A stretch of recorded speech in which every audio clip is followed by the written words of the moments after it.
사흘 한 달 동안 고린도전서 15장을 우리가 함께 계속 살펴보고 있는데요. 고린도전서 15장의 그 첫 주, 둘째 주, 요번이 셋째 주인데 순서적으로 본다면 이 고린도전서가 얼마나 치밀하고 논리적으로 전개되고 있는가를 알 수 있습니다. 고린도 교회가 이리저리 많은 문제가 있고 특별히 교회 안팎으로 사람들이 보기에도 저게 진짜 교회가 맞을까 싶을 정도로 교회 내에 다양한 문제가 있다라고 하는 것을 바울에게 전한 사람이 있습니다. 그 소식을 듣고 바울은 여러 문제들을 지적하고 이 고린도전서 15장에 와서는 이 문제들을 해결하는 가장 중요한 열쇠는 기준을 다시 잡는 것이다 생각했습니다. 그래서 내가 너희들에게 전한 복음이 어떤 것인지에 대해서 가장 먼저 이야기를 했습니다. 고린도전서 15장의 1절부터 11절은 그래서 내가 전한 복음은 부활의 복음이다 라는 사실에 대해서 먼저 이야기를 했습니다. 이 부활의 복음을 요약하면 성경대로 그리스도께서 우리 죄를 위해서 죽으셨다. 그리고 장사 지낸 바 되셨다. 또한 성경대로 그리스도께서 사흘 만에 다시 살아나셨다. 이것이 부활의 복음이고 나는 그것을 너희들에게 전했으니까 너희들은 거기에 굳건히 서야 된다 라고 11절까지 이야기했습니다. 그리고 나서 12절부터 19절에서는 고린도 교회를 어지럽히고 있는 사람들에 대해서 따져 묻고 있습니다. 그래서 반박하는데 그 내용은 너희들이 얘기하는 대로 진짜 부활이 없다면 어떤 일이 일어날지 상상이나 해봤느냐라고 하면서 12절부터 19절 지난주에 우리가 살펴본 내용은 부활이 없다면 어떤 일이 있는지에 대하여서 반박하는 내용을 크게 네 가지로 말을 했습니다. 그 첫 번째는 너희들의 믿음이 헛된 것이 된다는 겁니다. 왜냐하면 바울은 부활의 복음을 전했고 성도들은 부활의 복음을 믿었는데 부활을 부정하면 믿음 자체가 헛것이 되기 때문입니다. 두 번째는 그 부활의 복음을 전한 사도들은 거짓말쟁이고 희대의 사기꾼이 됩니다. 그리고 세 번째는 이 부활이 없다면 그러면 너희들 생각해봐라. 그리스도께서 죽음 가운데 부활하셨다. 왜 죽었다고? 너희들의 죄 때문에. 왜 부활하셨다고? 너희들을 구원하시기 위해서. 그렇다면 그리스도의 부활이 없다면 너희들은 여전히 죄 가운데 있다. 이게 세 번째입니다. 그리고 나서 마지막으로 결정타를 날립니다. 그 마지막 네 번째는 만약에 부활이 없다면 우리들은 진짜 불쌍한 자다. 왜냐하면 없는 걸 있는 것처럼 생각하고 그냥 그 정도면 착각으로 끝날 수 있는데 없는 걸 있는 것으로 여겨서 이 땅 가운데서 온갖 고난, 어려움, 고통, 때로는 죽음, 투옥 이 모든 것들을 견디고 있고 이미 그것을 견디다가 그리스도 안에서 잠든 사람들이 있는데 그 사람들은 다 망한 사람들이다. 한마디로 부활이 없다면 교회도 존재하지 않고 우리도 존재하지 않고 그리고 우리들은 그야말로 최대의 사기꾼 집단이 된다. 그게 사도 바울이 19절까지 이야기한 내용입니다. 그래서 이 19절은 사도 바울이 이렇게 말하고 있는 것입니다. 만일 그리스도 안에서 우리가 바라는 것이 다만 이 세상의 삶뿐이면 모든 사람 가운데서 우리가 더욱 불쌍한 자다. 쯧쯧쯧이라고 그렇게 말할 수 있겠죠. 저런 멍청하고 불쌍하고 어리석은 사람들을 봤나. 아니 이 세상으로 끝나는 삶인데 뭐 끝나는 삶 뒤에 또 다른 삶이 있다고 다시 부활한다고 그런 헛된 믿음을 가지고서 때로는 고난을 때로는 어려움을 때로는 손해를 때로는 죽음까지도 감당하는가. 그게 얼마나 어리석은지 그리고 그것을 믿고 있는 우리들은 얼마나 비참한 자인지 그것을 너희들은 정말 상상이나 해봤느냐. 부활이 없다고 주장하는 너희들 한번 대답해봐라 라고 이야기하면서 오늘 본문에서는 그렇다면 정말 내가 말하고자 하는 게 어떤 거지 않느냐? 부활은 있다. 확실히 있다. 분명히 있다. 부활은 거짓되거나 그리고 사기거나 헛된 것들을 말하는 것이 아니라 분명하고 확실하게 부활은 있다라고 이야기하면서 그 증거를 하나씩 제시하기 시작합니다.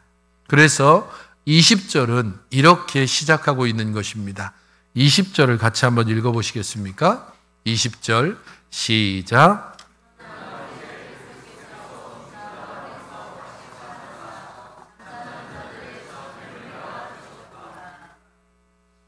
부활이 없다면 우리는 가장 불쌍한 사람이다라고 19절에 말하고 난 다음에 그러나 이제라고 시작하고 있습니다. 부활이 분명하고 확실하다고 하는 사실을 두 가지를 가지고서 증거를 제시하고 있는데 그 첫 번째는 20절에 있는 것처럼 그리스도께서 죽은 자 가운데서 다시 살아나셔서 잠자는 자들의 첫 열매가 되셨다라고 하는 것입니다. 그리스도의 부활은 그리스도 안에서 죽은 자들의 미래의 부활을 보증하기도 하고 서약해주는 내용이 되기도 한다는 겁니다. 그리스도의 부활은 사망이 모든 사람들을 그동안 계속해서 빨아들였습니다. 죽음이 모든 사람들을 이 땅 가운데서 두려움에 떨게 했고 죽음의 그 깊은 구덩이에는 어떤 사람이 수억, 수천만 명이 그 안에 빠져들어가도 결코 만족할 수 없었습니다. 죽음의 구덩이에 빠져들어간 사람들 중에 어느 누구도 그 죽음의 구덩이로부터 나온 사람이 없습니다. 그런데 그리스도께서 그 죽음의 구덩이에서 굳게 닫힌 사망의 문을 활짝 열고 첫 번째 열매가 되셨습니다. 그 구덩이로부터 그리스도께서 첫 번째 열매가 되셔서 부활하셨다는 겁니다. 그게 우리들의 부활을 확신시켜주는 첫 번째 증거가 됩니다. 사람들은 묻습니다. 아니, 그래 그리스도께서 죽었다가 다시 살아난 거 그거 알겠다. 근데 그게 사망 가운데서 첫 열매가 된다는 걸 우리가 어떻게 확신할 수 있지? 사도 바울이 이 고린도전서를 매우 논리적으로 쓰고 있다고 하는 것은 사람들이 묻게 될 질문들, 그 질문을 상정하고 그러니까 예상하고 하나씩 너희들 이런 질문할 거지. 그건 이런 뜻이야. 이런 질문할 거지. 그건 이런 뜻이야. 그런 식으로 이 구절들을 하나씩 쓰고 있다는 겁니다. 그리스도께서 죽은 자들의 잠자는 자들의 첫 열매가 됐다. 아니, 그건 그리스도의 일이지 우리하고 무슨 상관이야? 라고 말하는 사람들에게 잘 들어봐. 21절, 22절을 그렇게 설명을 하고 있습니다. 21절을 보십시오. 사망이 한 사람으로 말미암았으니 죽은 자의 부활도 한 사람으로 말미암는도다. 아담 안에서 모든 사람이 죽은 것 같이 그리스도 안에서 모든 사람이 삶을 얻으리라.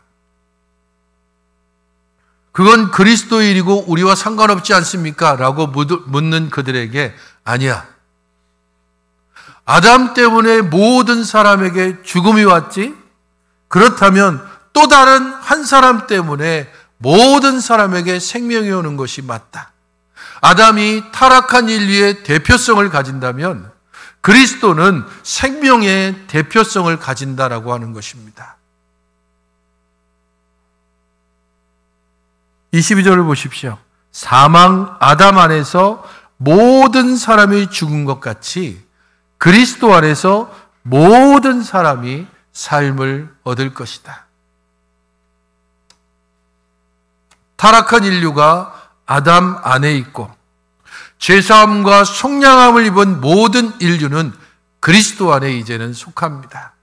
우리는 원래 아담에 속한 사람들이지만 그리스도께서 죽음의 문을 열고 첫 열매가 되심으로 그에게 속함은 우리들 모두는 이제는 아담의 자손이지만 마지막 아담이신 예수 그리스도와 함께 첫 열매 되신 그리스도를 따라 다시 부활하게 될 것임을 말하고 있습니다.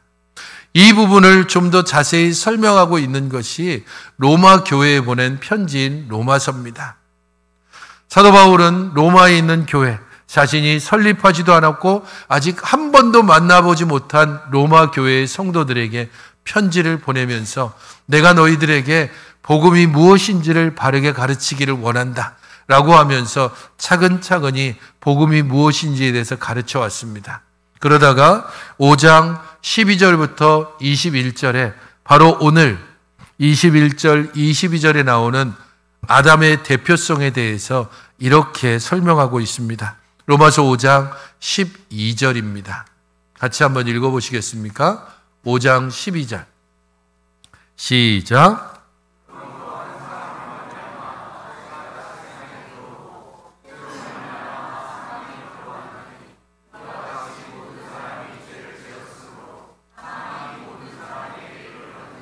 한 사람 때문에 죄가 이 땅 가운데 들어왔고 그 죄 때문에 모든 사람이 사망하게 됐다.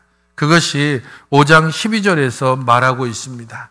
하지만 5장 17절에 이렇게 또한 말하고 있습니다. 이 부분도 같이 한번 읽어보시겠습니까? 시작.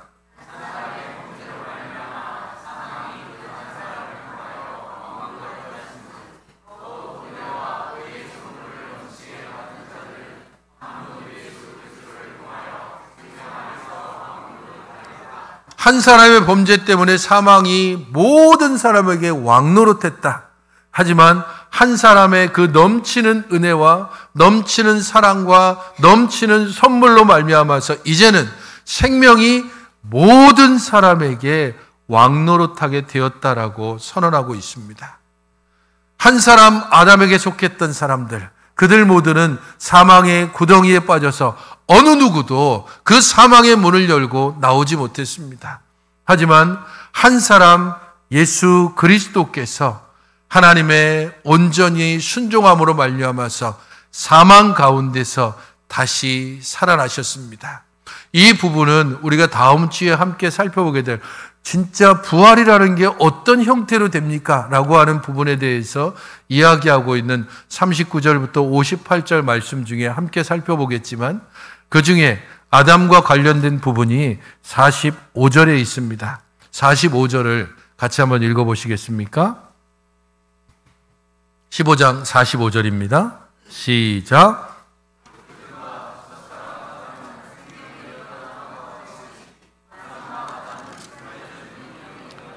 우리의 시조인 아담을 첫사람 아담이라고 얘기하고 예수님을 마지막 아담이라고 이야기합니다. 첫사람 아담이 그야말로 죄를 온 세상에 완전히 뒤덮어버렸다면 마지막 아담인 그분께서 그 모든 죄를 완전히 다 끌어안고 십자가에 달려 돌아가셨습니다. 그리고 다시 부활하심으로 사망이 더 이상 왕노릇하지 않도록 살려주는 영으로서의 예수 그리스도, 그분이 첫 열매가 되신다고 하는 것은 그에게 속한 모든 사람들이 두 번째, 세 번째, 10번째, 100번째, 억번째, 조번째 그런 식으로 끊임없이 열매가 맺어진다는 것을 보증해 주는 것입니다. 첫 번째 열매가 맺혔습니다. 그러므로 두 번째 열매가 당연히 맺어질 것이고 그 뒤를 이어서 끊임없이 열매가 맺어집니다. 그것이 부활이 있다라고 하는, 그리고 그리스도께서 부활하셨다고 하는 첫 번째 증거라면 사람들이 또 묻습니다. 그리스도께서 사망 가운데서 잠자는 자들의 첫 열매가 됐다. 거기까지 인정하겠다. 하지만 생각해봐라. 둘러봐라. 우리들의 모습을, 우리의 형편을. 우리는 여전히 약하고 늙고 병들고 죽어가고 있다는 사실입니다. 내 아버지가, 내 자녀들이, 내 친구들이 사망이 정복됐다고 하는데, 죽음 가운데서 다시 부활했다고 하는데 여전히 죽고 있지 않느냐? 여전히 당신도 죽을 것이고 나도 죽을 것이고 지금도 내 주변의 모든 사람들이 함께 죽어가고 있지 않느냐, 이걸 어떻게 설명할 거냐라고 묻는 그들을 향해서 사도 바울이 이렇게 얘기하는 겁니다. 23절, 24절입니다. 같이 한번 읽어보시겠습니까? 시작.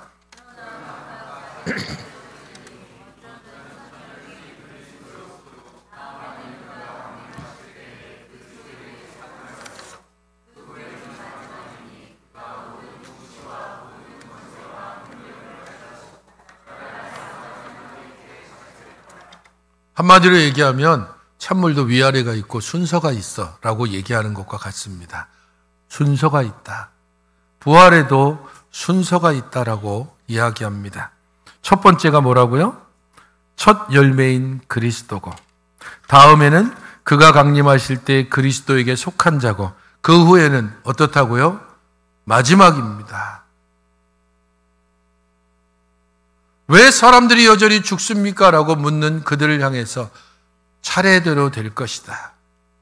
첫 열매이신 그리스도께서 부활하셨다면 그 다음을 이어서 그가 강림하실 때에 그리스도에게 속한 자들이 부활하게 될 것이고, 그 다음에는 마지막이 될 것이다. 오늘 우리가 함께 예배 중에 교독했던 하이델베르그 교리문답, 그 중에도 이 내용이 들어있죠. 42문에 보게 되면 그리스도께서는 우리를 대신해 죽으셨는데 왜 우리는 여전히 죽어야 합니까? 이 질문에 대해서 하이델베르그 교리문답은 이렇게 말합니다. 우리의 죽음은 죄값을 치르는 행위가 아닙니다. 오히려 우리는 더 이상 범죄하지 않게 하여 영생으로 인도하는 관문인 것입니다.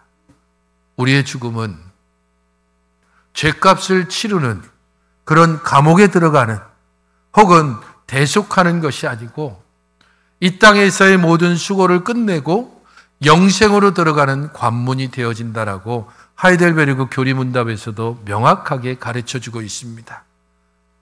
우리는 왜 여전히 죽습니까? 차례가 있습니다. 그리스도께서 부활하셨고 그 다음에는 그에게 속한 자가 부활하게 될 것입니다. 언제라고요? 그가 다시 오실 때입니다. 그가 재림하실 때입니다.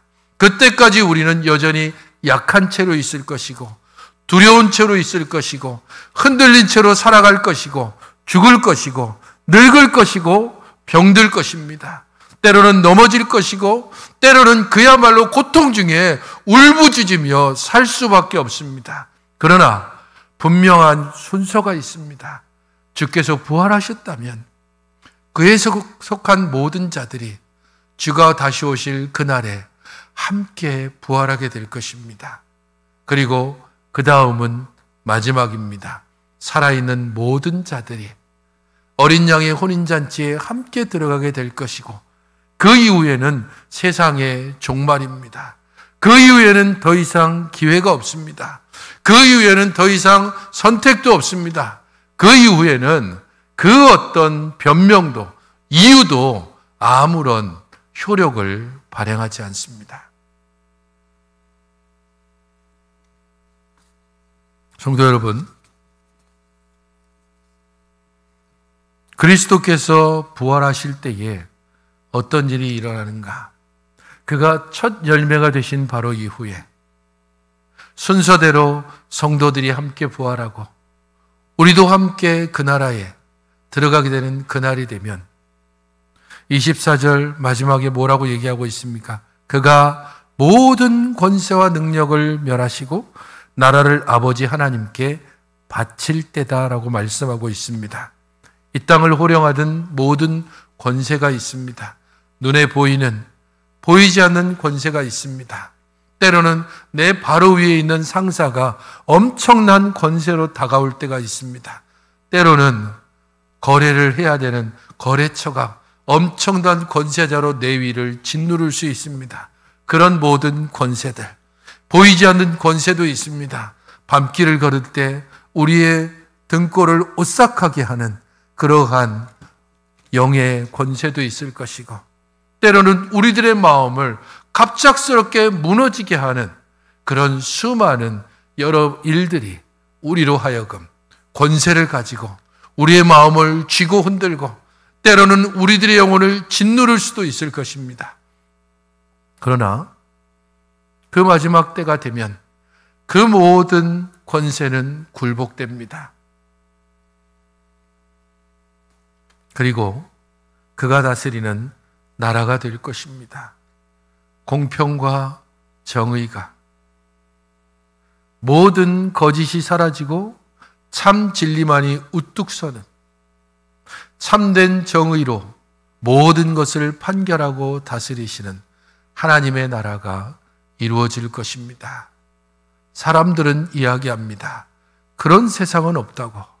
지옥도 없고 천국도 없고 그냥 이 세상이 끝나는 것이라고 말하면서, 그런 이들은 오늘 32절에 있는 것처럼 내일 죽을 터이니 먹고 마시자라고 하면서 오늘 하루를 즐기려고 합니다. 악한 동무처럼 우리를 꾀이고 우리를 유혹하고 우리를 넘어뜨립니다. 그렇게 좀 살지 말고 좀 세상 좀 편하게 살아보자고 그렇게 우리를 쥐고 흔들고 우리의 귀 속에서 끊임없이 속삭게 됩니다. 그런 우리들에게 마지막 때가 있음을 분명히 알려주는 것입니다. 순서대로 그리스도께서는 이미 부활하셨습니다. 아직 우리가 목격하지 못했지만 언젠가 다시 오실 그리스도가 재림하실 그날이 되면 그리스도 안에서 잠든 자들이 함께 그와 함께 이 땅에 올 것입니다. 그리고 우리들을 함께 기쁨으로 맞이하게 될 것입니다. 우리의 살아생전에 그리스도가 재림하시지 않는다면, 그러면 그리스도 재림하실 때에 우리가 그와 함께 오는 자가 되는 것입니다.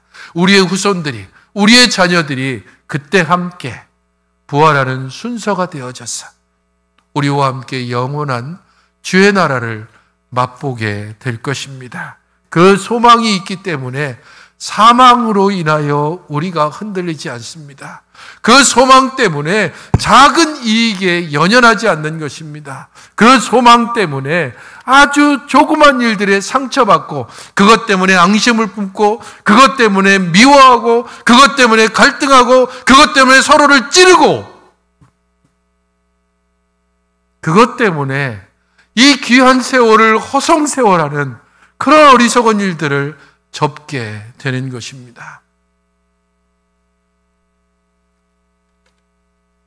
바울은 외칩니다. 15장 55절부터 57절에 그는 분명하고 단호하게 이렇게 외치고 있습니다. 사망아, 너의 승리가 어디 있느냐? 사망아, 내가 쏘는 것이 어디 있느냐? 사망이 쏘는 것은 죄요, 죄의 권능은 율법이라. 우리 주 예수 그리스도로 말미암아 우리에게 승리를 주시는 하나님께 감사하노니. 사망이, 죽음이 우리들을 흔들 수 있습니다. 노후에 대한 걱정이 우리들의 믿음을 흔들 수도 있습니다. 이렇게 살다가 제대로 된 죽음을 맞이할 수 있을까? 그런 걱정 때문에 지금이라도 좀 열심히 해서, 그래서 미래를 담보로 오늘을 희생하며 살아가는 그러한 날들도 있습니다. 하지만 우리가 진정으로 소망하는 것은 그러한 아주 저차원적인 미래가 아닙니다. 영원히 이루어질 그날, 주께서 다스리시는 그날, 하나님의 나라가 이 땅 가운데 이루어지는 바로 그날을 소망하면서 우리는 사망에 대하여 분명히 선언하는 것처럼 네가 쏘는 것은 죄와 율법이 아니냐, 네가 쏘는 것은 옛사람 아담에 속한 것들이 아니냐, 네가 쏘는 것은 율법 아래 신음하고 고통하는 그런 우리들의 옛사람이 아니냐. 나는 그것을 벗어났고 나는 그것을 이미 뛰어넘었고 그리스도 안에서 속량함을 입어 나는 그리스도께 접붙인 자 되었다. 이제 나는 내 생명을 사는 것이 아니라 내 안에 계신 그리스도를 더불어 사는 것이다. 이렇게 분명히 선언하며 살아가는 사람들, 바로 그런 사람들이 부활의 신앙으로 살아가는 사람들이고, 그런 이들이 부활의 신앙 때문에 때로는 흔들릴지라도 결코 무너지지 않는 사람들입니다. 그런 이들에게 사도 바울은 권면하고 있습니다. 29절부터 34절까지 헛된 소망을 따라 살지 말고 참된 진리 가운데 머물도록 그렇게 이야기합니다. 특별히 고린도 교회 안에 있었던 성경학자들 간에도 가장 악명 높은 구절로 나오는 29절이 있습니다. 29절을 보십시오. 만일 죽은 자들이 도무지 다시 살아나지 못하면 죽은 자들을 위하여 세례를 받는 자들이 무엇을 하겠느냐? 어찌하여 그들을 위하여 세례를 받느냐?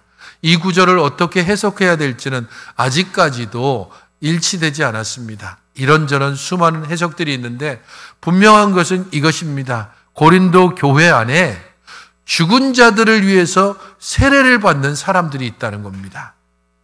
이미 죽은 자들, 아마도 세례를 받지 않고 죽은 사람들이겠죠. 그런 사람들을 위해서 나는 죽은 우리 아버지를 위해서 세례를 받습니다. 그래서 우리 아버지가 세례를 받은 자로 등록되고 구원받기를 원합니다. 아마 이런 지금 보면은 조금 미신 같은 그런 형태의 일들이 고린도 교회에 있었던 것 같습니다. 바로 그 부분들을 사도 바울은 이야기하면서 너희들이 부활을 부정한다면 죽은 자를 위해서 세례를 받는 것, 그거를 왜 하느냐라고 묻고 있는 겁니다. 너희들이 부활을 부정하면서 왜 죽은 자들을 위해서 세례를 받고 있느냐? 그게 얼마나 어리석으냐? 이렇게 따져 묻습니다. 그리고 두 번째는 30절에서 또 어찌하여 우리가 언제나 위험을 무릅쓰리요? 정말 부활에 대한 소망이 없고 진짜 그리스도께서 부활하신 것이 아니라면 왜 위험을 무릅쓰느냐? 왜 모험을 하고 왜 포기하고 왜 낮아지고 왜 투옥되고 왜 죽음을 당하고 왜 고통을 사서 감당하느냐? 바울은 31절에 이야기합니다. 내가 자랑을 이야기하는데 나는 날마다 죽노라. 나는 이 부활의 복음 때문에 날마다 죽는다. 이 부활의 복음을 전하기 때문에 받는 고통이 있고 이 부활의 복음을 거부하는 자들 때문에 오는 그러한 고통이 있고 이 부활의 복음 때문에 당하는 핍박이 있는, 그래서 날마다 죽지만 그 죽음을 기꺼이 감당하고 그 죽음을 즐거움으로 감당하면서 살아간다. 왜? 나는 부활이 있음을 믿기 때문에, 나는 이 세상에서 끝날 인생이 아님을 알기 때문에. 그래서 바울은 이렇게 이야기하는 겁니다. 속지 말라. 악한 동무들은 선한 행실을 더럽히나니 깨어 의를 행하고 죄를 짓지 말라. 악한 동무들이 누구인지는 이 편지를 받은 고린도 교회 사람들이 이미 다 알고 있을 겁니다. 그래서 특히 누구라고 A, B, C 그런 식으로 이름을 대고 있지 않습니다. 부활을 부정하는 사람들, 오늘 이 세상으로 끝날 거니까 내일 죽을 거니까 그냥 먹고 마시자라고 하면서 띵까띵까 하는 사람들, 쾌락주의자들, 세월을 허비하면서도 그것을 전혀 아쉬워하지 않는 사람들, 그런 자들의 꾀임에 속지 말아라. 그들은 선한 행실을 더럽히는 자다. 이 선한 행실은 믿음 때문에 인내하고, 믿음 때문에 낮아지고, 믿음 때문에 포기하고, 믿음 때문에 양보하고, 믿음 때문에 오해를 당하기도 하고, 믿음 때문에 투옥되기도 하고 죽기까지 하는 그 모든 것들을 포함합니다. 이 믿음 때문에 우리는 선한 행실을 따라 살고 있다. 깨어 의를 행하고 죄를 짓지 말라. 그리스도께서 다시 오실 것을 믿는 이들, 주가 부활하셨음을 믿는 이들, 우리가 그리스도와 함께 다시 살 것을 믿는 이들, 그들은 깨어 의를 행하는 자들이고 죄 가운데 행하지 않는 이들이다. 만약에 그렇지 않게 행하는 이들이 있다면 하나님을 알지 못하는 자들이라고 34절에 말합니다. 하나님을 알지 못하는 자가 있기로 내가 너희를 부끄럽게 하기 위해서 말한다라고 적고 있습니다. 고린도 교회 안에 하나님을 알지 못하는 자들, 그래서 그리스도의 부활도 믿지 않는 사람들, 그래서 내일 죽을 거니까 오늘 먹고 죽자라고 이야기하는 사람들, 먹고 마시고 그저 오늘 하루만 사는 것처럼 행하는 모든 사람들을 향해서 너희들의 그 헛된 꾀임에 바르고 온전한 믿음의 성도들이 빠져들지 아니하고 오직 주를 믿는 그 믿음의 소망 때문에 온전히 살아가기를 다시 한번 권고하고 있는 것입니다. 오늘 겨자씨 모임 때 소견의 문답 37문과 38문을 가지고서 여러분들이 그 내용을 보면서 함께 이것이 어떤 은혜가 되는지를 나누어 보게 될 것입니다. 소견의 문답 37문은 신자가 죽을 때에 그리스도로부터 어떤 은덕을 입는지에 대해서 기록하고 있습니다. 같이 답해 보시겠습니까? 시작.